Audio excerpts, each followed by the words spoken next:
You set as a goal that Ontario should offer the best public services delivered most effectively in the world. Reasonable?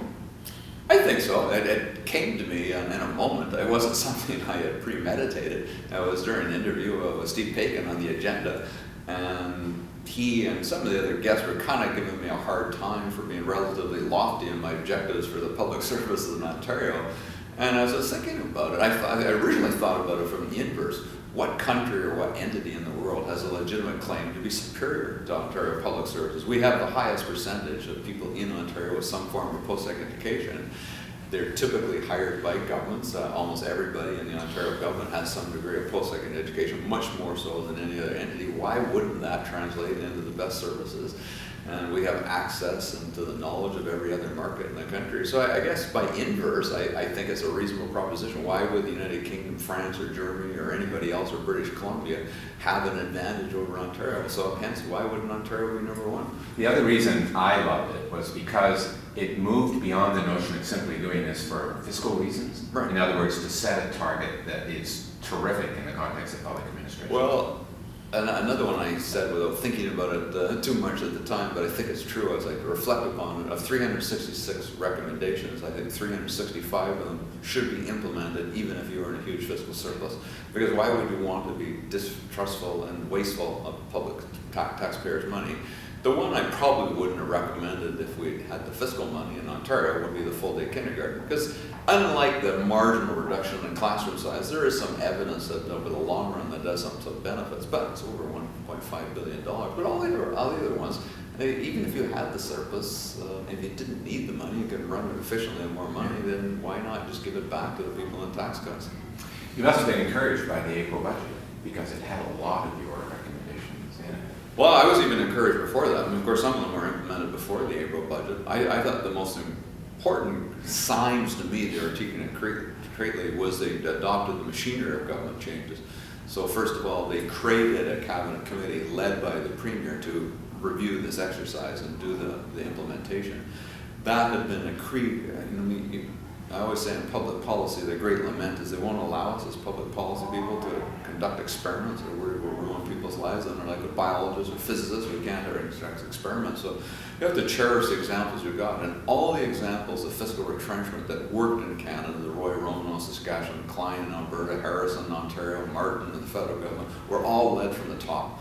They were never delegated to some subcommittee led by some more junior minister. Or more to the point of public service. Or delegated to public service. And we'd had, in fact, the very first thing the Ontario government gave me was all the Treasury Board submissions on this kind of exercise before I came on the scene. It was a 4-inch D-ring binder. I did not know they existed. It's that big. And it was full. And it was all just recycling the same thing. But they didn't have the authority to get it done.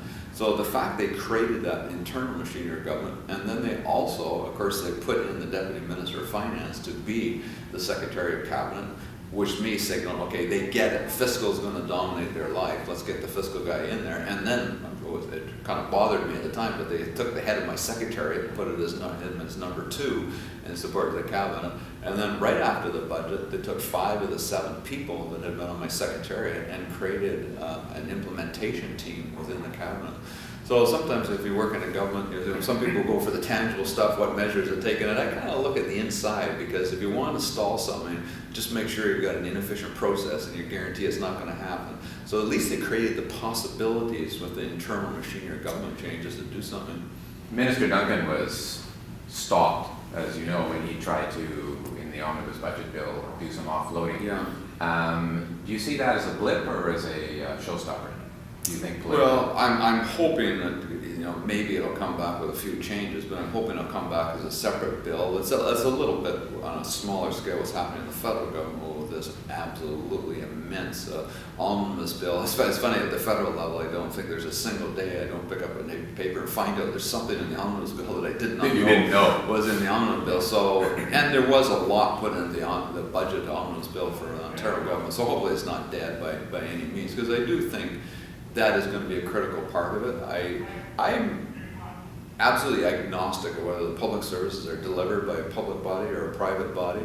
I'm absolutely insistent that it is delivered by a private body and not be a race to the bottom, solely whoever does it cheapest. It has to be on a quality basis. But my perspective to the unions, and I saw all of them, is that if you think you're competitive, because they would argue on a quality basis they could do a better job, I said, that's great. Then you'll bid on a quality adjusted basis and the contract should all be established. I don't want some private entity checking my blood if they're not able to do a good job of it. So you've got to factor that into it.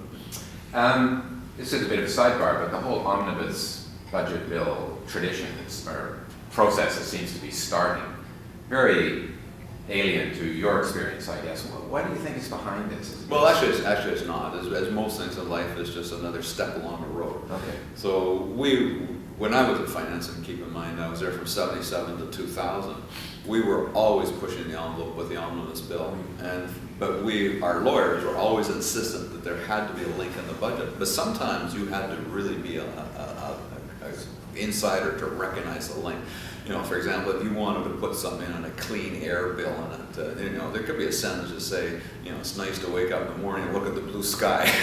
And then, you know, here become the legislation in the omnibus bill for a Clean Air Act, and somebody would say, what's that got to do with the budget? I said, didn't you see that sentence about the clear blue sky? I mean, it wasn't quite as bad as that, but it was almost as bad as that. So, and we were in the last number of years, so I would say in those liberal years from 93 to 2000, in fact, Justice counted it, the finance department was responsible for 40% of the entire legislation that went through the House of Commons, and almost all that went through on budget omnibus bill. So this is not a new, but I think this budget in particular has pushed it into a new realm. It's all very well to talk about change because of the fiscal imperative, and I totally get it. The question, I guess, for me a little bit is, there is a role you could argue for government to invest in the future, to prepare for change. Are you confident that if the government were to move forward with your recommendations, that they can do both? No, that's probably the biggest point of skepticism I have of the whole exercise. Governments are not, by the nature of their electoral cycle, in a position to think that far forward. And I recommend they do it, but I recognize no one's ever done it before, so what's likely a government to do it? In Ontario, you have fixed election cycles of 5 years now. At the provincial or municipal or federal level, you're always facing somewhere between a 2-year and a 5-year horizon. You're always facing some kind of election. It's just not a system where you can say, I'm going to incur some costs over the next 2 or 3 years with no tangible payoff, but it's going to have a huge payoff in this child's life in 20 years from now. And it would change your approach. If you said to me, my objective is to take $1 out of healthcare spending in 2030, I would put $1 into education for some vulnerable child right now, because that child is going to become very expensive for the healthcare system. Obviously not giving them a very pleasant life right now, but that doesn't do anything for you in the short term, and there's no payoff in political terms from that, not even necessarily in bureaucratic terms. So all public policy, whether it's the healthcare, social systems, or the justice system, is always based upon something going wrong and then doing your best job possible to fix it up after something's gone wrong. So if you look at healthcare, it's all patching up people after it's gone. We hardly do anything on the health promotion side. It's health care as opposed to just health. The justice system, if you look at a province like Ontario, others I'm sure are the same. Disproportionately, the people in our prisons in Ontario are people suffering from mental health difficulties. That's the last route that you want to do. They're not getting treated. You should be intervening early, but the system's just not designed to do that, because again, it has upfront costs and without immediately identifiable benefits in the short term. I certainly urge the Ontario government to think about that and crash through that, but you know, it's always difficult when no one else has done it. We got a lot of countries around the world and no one's doing it. Yeah.